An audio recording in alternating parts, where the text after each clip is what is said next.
சற்று முன் கிடைக்கப்பெற்ற மிக மிக முக்கியமான செய்தி ஒன்று வெளியாகியிருக்கு. 1,00,000 கோடி ஊழல், ஸ்டாலின் அதிர்ச்சி.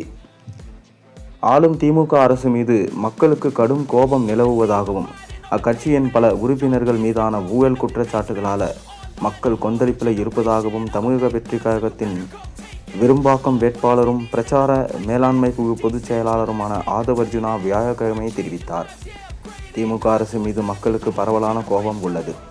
ஆளும் கட்சி குடும்ப உறுப்பினர்கள் சம்பந்தப்பட்ட ஊழல் குற்றச்சாட்டுகள் மற்றும் அதிகார துஷ்பிரயோகம் என புகார்கள் குவிந்தன.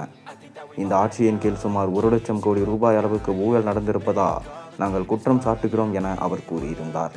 வாக்காளர்களுக்கு பணமும் கூப்பனும் விநியோகித்தது தொடர்பாக திமுக மீது பல புகார்கள் வந்தும் தேர்தல் ஆணையம் எந்த ஒழுங்கு நடவடிக்கையும் எடுக்கவில்லை என ஆதவர்ஜுனா கண்டனம் தெரிவித்தார்.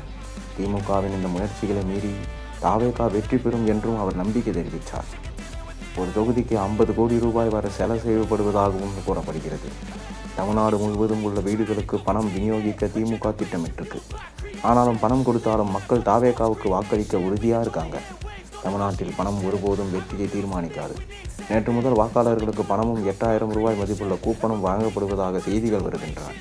இவ்வளவு தீவிரமாக பிரச்சனைகள் குறித்து தேர்தல் ஆணையம் நடவடிக்கை எடுக்க தவறியதை நாங்கள் வன்மையாக கண்டிக்கிறோம் என்று கூறியிருந்தார்.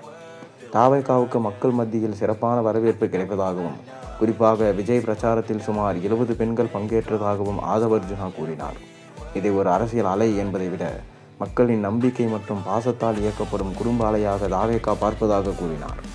தமிழ்நாடு முழுவதும் உள்ள 234 தொகுதிகளிலும் தாவேகா வேட்பாளர்கள் வீடு வீடாக சென்று தீவிர பிரச்சாரம் செய்து வருகின்றனர். அதற்கு நல்ல வரவேற்பு கிடைத்துள்ளது. தாவேகா தலைவர் விஜய் மேற்கொண்ட பிரச்சாரம் கட்சிக்கு குறிப்பிடத்தக்க பலத்தை கொடுத்துள்ளது. மக்கள் ஆதரவு நாளுக்கு நாள் அதிகரித்து வருகிறது. தாவேகா வேகம் எடுப்பதால் திமுக, அதிமுக 2 கட்சிகளும் அச்சத்தில் உள்ளன. குறிப்பாக விஜய் பிரச்சாரத்தில் கிட்டத்தட்ட 70% பெண்கள் பங்கேற்றனர். அவர்களின் ஆதரவு முழுக்க முழுக்க எங்களுக்கு தான். அரசியல் நோக்கர்கள் இதை அரசியல் அலை என்று விவரிக்கிறார்கள். ஆனால் தாவேகா இதை மக்களின் உணர்வுபூர்வமான தொடர்பு மற்றும் நம்பிக்கையால் இயக்கப்படும் குடும்ப அலையாக பார்க்கிறது.